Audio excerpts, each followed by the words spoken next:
Uma das principais perguntas que os professores que estão em sala de aula se fazem é: por que os alunos não entendem mais o que a gente ensina? Por que eles não entendem o que a gente fala? Por que eles não entendem os ensinamentos matemáticos? Por que eles não entendem? Por que eles não aprendem mais? É sobre isso que vamos falar no vídeo de hoje. Primeiramente, deixe seu like, inscreva-se no canal se você não é inscrito, compartilhe esse vídeo com quem você conhece para que esse vídeo alcance mais pessoas, que o nosso canal cresça e apareça. Conto com você. Eu queria começar esse vídeo com dois testemunhos a respeito da sala de aula. Um testemunho direto, que aconteceu comigo mesmo, e um testemunho indireto contado por uma coordenadora de escola. E aí eu acho que isso evidencia um pouco o assunto desse vídeo e por que eu comecei a pensar nisso com mais profundidade e fui procurar entender um pouco mais o que está acontecendo. Eu tinha um aluno, que era um aluno bastante indisciplinado numa turma de primeiro ano do ensino médio. Ele não parava sentado, ele levantava, ele ficava pra lá e pra cá na sala, ele falava alto, ele ficava jogando, ou seja, ele fazia tudo menos sentar pra prestar atenção numa aula. E ele atrapalhava muito a minha aula, não só ele nessa sala, era uma sala bastante difícil, mas esse aluno especialmente me chamava a atenção, porque ele era um aluno negro, né? Então ele me chamava a atenção e eu ficava um pouco incomodado com aquilo que ele ficava fazendo na sala de aula, porque ficava passando pela minha cabeça, né, o resultado daquele comportamento, ou seja, o que ia acontecer com esse aluno, eu sabendo assim mais ou menos como ele era e me vendo até nele, ou vendo ele em mim como alguém parecido comigo em termos fenotípicos, né, um garoto negro também, e eu pensando, esse garoto vai ter muitos problemas, né, quando ele sair da escola. Então isso me incomodava muito. E aí um dia eu tava bastante irritado, ele tava atrapalhando bastante a aula. E aí eu falei pra ele sair pra dar uma volta. Eu falei, sai, vai dar uma volta e tal. E não sei. Aí ele saiu da sala, tá bom, pegou e saiu da sala. Na aula seguinte, aí, como tava já da metade pro meio da metade pro final da aula, ele não voltou mais pra sala. Quando foi na aula seguinte, na outra semana, ele voltou pra sala de aula. E aí ele veio pra mim e falou assim: e aí, professor, você vai me botar pra fora hoje de novo? Então eu parei esse aluno, falei, olha, vem aqui, né? Tava no comecinho da aula ainda, eu chamei ele num canto, falei, olha, sabe por que eu te coloquei pra fora na aula passada? Não foi propriamente porque eu tava com raiva, porque eu tava irritado, assim, mas foi porque eu fico triste de ver você. Por quê? Porque eu mais ou menos sei o que vai acontecer com você quando você terminar a escola, né? Eu sei que você gosta de ficar aqui se mostrando e fazendo graça para suas amigas ali do fundo e tal, mas lá fora, o mundo não vai achar você engraçado. O mundo lá fora não vai achar, não vai absorver essa sua... Aí ele falou, porque eu sou uma pessoa alegre. Eu falei, tá, mas lá fora, essa sua alegria vai ser... ela não vai ser útil, ou ela não vai ser tão útil quanto as coisas que você deveria estar aprendendo aqui na escola, né? Então eu fico triste, porque eu vejo você, alguém como eu, né? Eu vejo em você alguém como eu fui, um adolescente como eu fui também, um adolescente negro numa escola pública e tal, e sabendo como o Brasil é, como, né, os problemas que a gente enfrenta são, eu fico olhando pra você e fico triste. Então eu te coloquei pra fora porque chegou uma hora que eu não aguentei mais ficar olhando você com esse comportamento que você tem, sem nenhuma reação. E aí, enquanto eu fui falando isso pra ele foi ficando sério, assim, né? Ele foi ficando sério, ele foi balançando a cabeça como se estivesse entendendo e tal. Quando eu terminei de falar, terminei lá de dar o meu pequeno sermão pra ele, meu pequeno conselho a ele, dizendo a ele que ele precisava pensar nisso, né? Pensa assim, quando acabar a escola, o que você vai fazer, né? Porque assim, a vida é difícil. Quando eu terminei de falar, ele me agradeceu, né? Ele falou, professor, obrigado, tal, poxa, que eu gosto de brincar e tal, mas eu entendi, obrigado e tal. Terminamos de conversar, eu virei pra lousa, que eu ia começar a aula, né? Colocar uma coisa na lousa ali pra poder explicar. Daqui a pouco eu escuto a voz dele. Quando eu olho pra trás, ele tava fazendo a mesmíssima coisa que ele tava fazendo na aula passada e em todas as aulas. Era como se eu não tivesse falado absolutamente nada pra ele. Como se eu não tivesse tido aquela conversa. Como se aquilo não tivesse acontecido. Ele tava tendo o mesmo comportamento de sempre. Isso me deu um choque, assim, na sala de aula. E eu tenho certeza que se você que tá me assistindo é professor, é professora, vocês já passaram por isso também. Eu fiquei olhando aquele rapaz, eu falei, meu Deus, mas ele não entendeu nada do que eu falei. O que aconteceu? Que ele virou, eu virei as costas, ele foi pra lá e foi como se nós não tivéssemos conversado. Foi como se ele não estivesse olhando pra mim enquanto eu tava falando pra ele, com aquela cara um pouco mais séria e balançando a cabeça como se estivesse entendendo o que aconteceu. Isso me levou a pensar muito nesse assunto e a tentar buscar uma explicação. Por que isso acontece? Ele é um caso, assim, bastante explícito, foi bastante explícito pra mim, né, ver uma situação como essa tão diretamente. E o outro exemplo é a coordenadora da escola em que eu lecionava que ela disse que entrou um dia numa sala de 9º ano, ou seja, o último ano do ensino fundamental 2, e ela tava lá conversando com os alunos, algum problema de disciplina também e tal, e de aprendizagem, e aí ela foi na lousa e colocou o número 1 milhão, né, 1.000.000 mais 1, pra tentar mostrar um exemplo de como eles não estavam aprendendo as coisas. Então ela colocou esse 1 milhão na lousa mais 1 e pediu pra eles fazerem a conta, eles não conseguiram fazer. Uma turma de 9º ano do ensino fundamental. Então, assim, eles não aprendem nem, né, o conteúdo explícito, que é aquilo, colocar 1 milhão mais 1 e eles não saberem fazer, e nem uma conversa que eu tive com outro aluno. Ele também foi incapaz de absorver aquilo que eu conversei com ele. Então, essas coisas me fizeram pensar muito nesse assunto, e aí eu encontrei algumas explicações, né, e as explicações que eu encontrei e que fizeram muito sentido, os estudos mais recentes, né, sobre o envolvimento ou a relação da neuropsicologia, né, ou da neurociência com a aprendizagem, com a educação. Por que os nossos adolescentes, as nossas crianças, por que eles não conseguem mais aprender? Por que eles não conseguem mais entender o que a gente tenta ensinar? Por que eles não conseguem mais compreender uma conversa? Por que uma conversa sequer faz sentido pra eles? Eles ouvem e aquilo não é absorvido pelo seu cérebro. Eu acho que o problema não é propriamente de interpretação de texto, mas de alfabetização. Porque pra você interpretar alguma coisa, escrita ou dita, né, é preciso que você primeiro compreenda aquilo. É preciso que texto falado ou texto escrito faça sentido pra você então poder interpretá-lo. Então, na minha cabeça, o problema não é de interpretação, mas um problema mais básico ainda, mais elementar, que é um problema de alfabetização. E é aí que a neurociência entra no jogo. Por quê? Porque os estudos mais recentes sobre a relação do cérebro com a educação é exatamente essa, dizer que a educação ou o aprendizado acontece no cérebro. É um processo químico. Então, o conhecimento não é algo que a gente aprende abstratamente. Então, as informações que nos chegam, né, pela conversa, pela leitura que a gente faz, né, essas coisas acontecem no cérebro de modo físico. Há uma transformação no nosso cérebro que faz com que a gente aprenda. Então, o grande problema vem primeiro do nosso sistema de alfabetização. O que é o mais praticado hoje é o chamado método global, ou aquele mais conhecido como socioconstrutivismo, né? Então, acredita-se que você apresenta a palavra de maneira completa e você apresenta o contexto social da criança e tal, e aí, por isso que é socioconstrutivismo, né? Porque você usa muito do contexto social, você usa muito, né, de textos ou gêneros textuais que estão dentro do contexto em que a criança supostamente já vivencia, e isso tornaria a educação mais fácil de aprender e mais global, como se diz, né? Então, você atingiria e ampliaria o nível de alfabetização, trazendo esses elementos mais do dia a dia da criança e tal, para alfabetização. Isso vem lá da Emília Ferreiro, né? Que é uma espécie de, ou foi uma espécie de sistematizadora, né? No seu livro mais famoso, A Psicogênese da Educação, que busca seus referenciais teóricos em Vygotsky e também no Piaget, né? No Jean Piaget e no Lev Vygotsky, que foram dois também pensadores da educação e também um dos precursores da ideia da educação, da relação entre educação e psicologia. E aí há um debate hoje, em torno do método socioconstrutivista e o método fônico, né? E o método fônico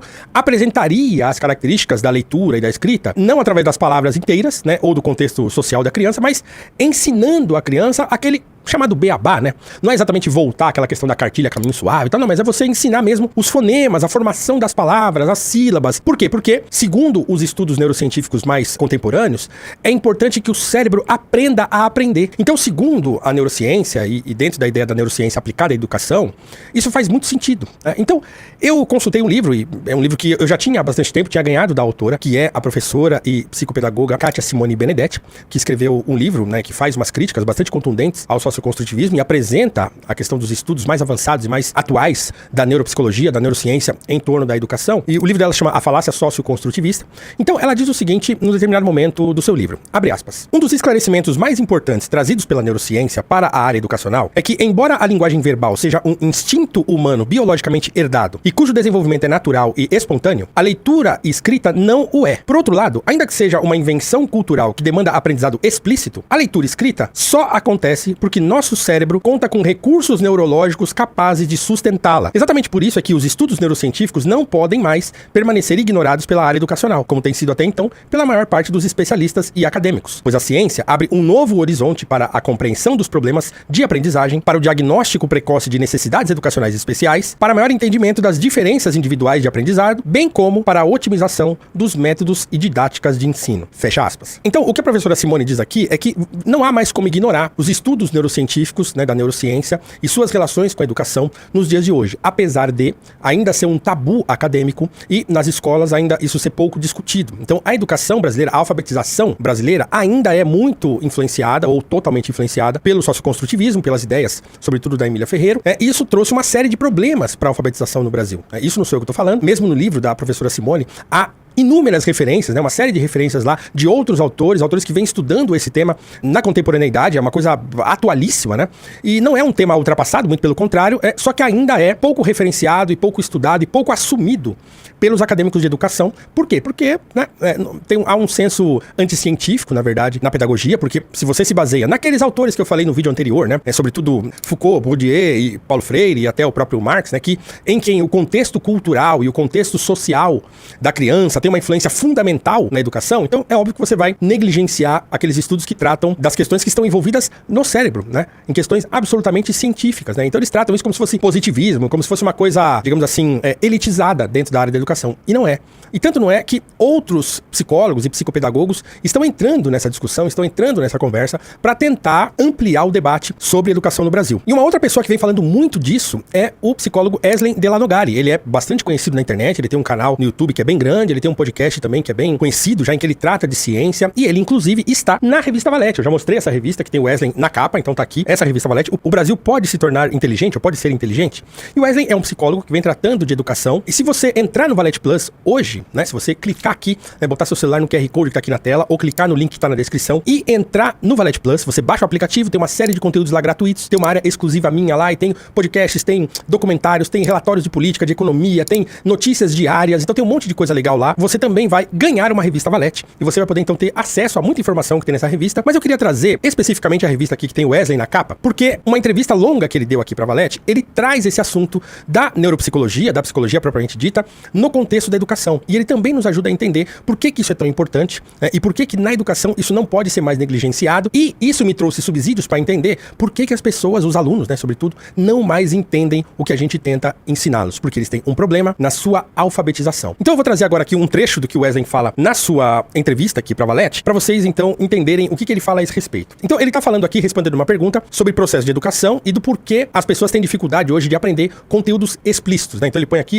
ele fala de equação de segundo grau, e aí ele diz o seguinte, olha só, abre aspas para Wesley Delanogari. Até a década de 1960, achava-se que tais aprendizados ficavam armazenados em uma região do cérebro chamada hipocampo. Mais tarde, descobriu-se que, na verdade, as memórias ficam armazenadas nas sinapses, que são os pontos de conexão entre os neurônios, um dos tipos de células do cérebro, no que Donald Hebb, um dos maiores psicólogos comportamentais da história, chamou de engrama. O termo engrama é usado em neurociência e psicologia para se referir à representação física ou biológica de uma memória no cérebro. Considerando as condições perfeitas de temperatura e pressão, todo, ele enfatiza, o aprendizado ocorre por meio do que chamamos de plasticidade cerebral, ou neuroplasticidade para os íntimos, que é a mudança estrutural nas conexões das células do cérebro frente às experiências. Isto é, o cérebro, após aprender, muda fisicamente suas conexões, fortalecendo ou excluindo as pré-existentes, ou criando novos ramos neuronais. Fecha aspas. E um pouco mais à frente o Wesley vai dizer, e aí eu não vou ler mais porque eu quero que vocês tenham contato com a revista Valete, então entre no Valete Plus para vocês receberem em casa essa revista Valete aqui do Wesley Delanogari. Eu quero que você que é professor, você que trabalha com educação, que você leia essa revista, então entre no Valete Plus, é R$1 por dia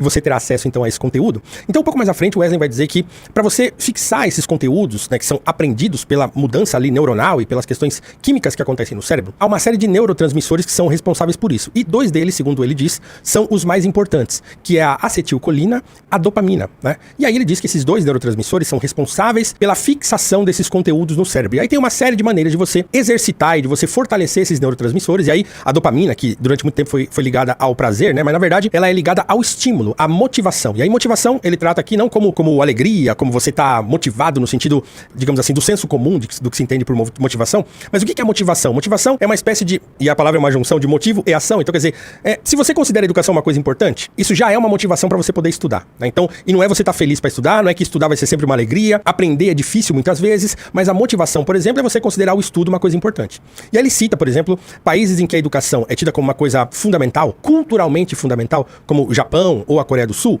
Então você muda o contexto da educação. Por quê? Porque as crianças desde pequenas são estimuladas a estudar, não para ganhar dinheiro, não para ficar rica, não porque elas vão ter destaque na sociedade, mas porque estudar é bom. Estudar é uma coisa que melhora você como ser humano. Então você, dentro desses países, culturalmente, vê a educação como uma coisa boa para a formação do ser humano, então você melhora a educação, você estimula as crianças, você dá às crianças e aos jovens motivação para estudar, que é algo que absolutamente hoje não acontece no Brasil. Então os alunos em geral não têm motivação para estudar. A motivação que eles têm muitas vezes é meramente instrumental. Ele vai estudar na escola para fazer um vestibular e fazer uma faculdade e ter uma profissão. Então a educação não é mais um estímulo para a formação de um ser humano melhor, por exemplo, porque de fato ela é isso também, né? E fundamentalmente isso, ela forma uma sociedade, ela forma um ser humano melhor. Então se você não tem estímulos dopaminérgicos capazes de motivar o aluno a estudar, ele não vai querer estudar. E essas coisas acontecem justamente no cérebro pela transformação feita quimicamente nas sinapses do cérebro. E aí eu volto então com a professora Simone Benedetti e o seu livro A Falácia Socioconstrutivista, em que ela também trata desse tema. Então abre aspas aqui para a professora Simone no seu livro. Descobriu-se que o cérebro humano conta com uma área específica, uma rede complexa de vias nervosas visuais e auditivas, na qual ocorrem as representações visuais, semânticas, sonoras e de articulação das palavras no decorrer do aprendizado da leitura/escrita. Essa região originalmente se desenvolveu com a função de reconhecer rostos, mas diante da invenção cultural da escrita, passou a ser utilizada por meio da reciclagem neuronal para cumprir outra função, a da leitura. Fecha aspas. Então veja, você junta as informações aqui que o Wesley trouxe com as informações do livro da professora Simone Benedetti, então você tem a junção das duas coisas. A aprendizagem acontece no cérebro, a alfabetização, que também é um processo de aprendizagem, também acontece no cérebro. E ela precisa acontecer respeitando o tempo do cérebro compreender as coisas de modo explícito. E você respeitar o tempo do cérebro e o contexto em que o cérebro aprende, né, de acordo com esses estudos mais recentes da neuropsicologia da educação, faz todo sentido para mim. Você que está me assistindo pode discordar disso, mas recomendo que leia o livro da professora Simone Benedetti, que você leia a Valete aqui do Wesley, ou mesmo assista os vídeos no canal do Wesley de Lanugari, que vem falando bastante disso. Procure pelos autores que tratam desse assunto, porque a mim parece muito claro que o problema daqueles alunos, do exemplo que eu dei, que não consegue fazer uma conta de 1 milhão mais 1, e daquele aluno que não compreendeu o que eu conversei com ele, porque o cérebro dele não é capaz de processar as informações que eu passei para ele. E isso não é analfabetismo funcional, como se diz, né? Você não entende um texto que você lê. Não é exatamente isso. É um problema de alfabetização. É um problema de capacidade de decodificar uma mensagem, de você compreender uma mensagem falada. Você não consegue mais ligar sujeito-predicado, você não consegue mais compreender a formação de uma frase. E o seu cérebro, então, fica despreparado para a aprendizagem, para a inteligência. Então, eu penso que um dos motivos principais da nossa educação estar completamente devastada, e isso também é uma prova, porque em países que adotaram esse tipo de alfabetização no passado, que tinham os melhores índices em educação, eles estão voltando atrás. Nós ficamos sabendo recentemente que a Finlândia voltou atrás, por exemplo, de utilizar recursos de tecnologia. Por quê? Porque eles estão compreendendo que aquele método de educação, o fônico, que é aquele mais tradicional, digamos assim, e falando aqui no melhor sentido do termo, porque o termo tradicional também foi demonizado, né? É a melhor maneira de se aprender. Então, há muitos países, e aí a professora Simone fala disso no seu livro, há muitos países que estão desistindo desses métodos de educação baseados no socioconstrutivismo e retornando ao método fônico. Essa é uma discussão super atual, é uma discussão que eu queria trazer aqui, né, para essa série de vídeos sobre educação, que podem ampliar e muito a nossa visão sobre educação. Então deixa seu comentário aqui se você entendeu, se você gostou, se você não gostou, se você concorda, se você discorda, e a gente se encontra então no próximo vídeo, onde eu ainda falarei sobre educação. Um abraço e até mais.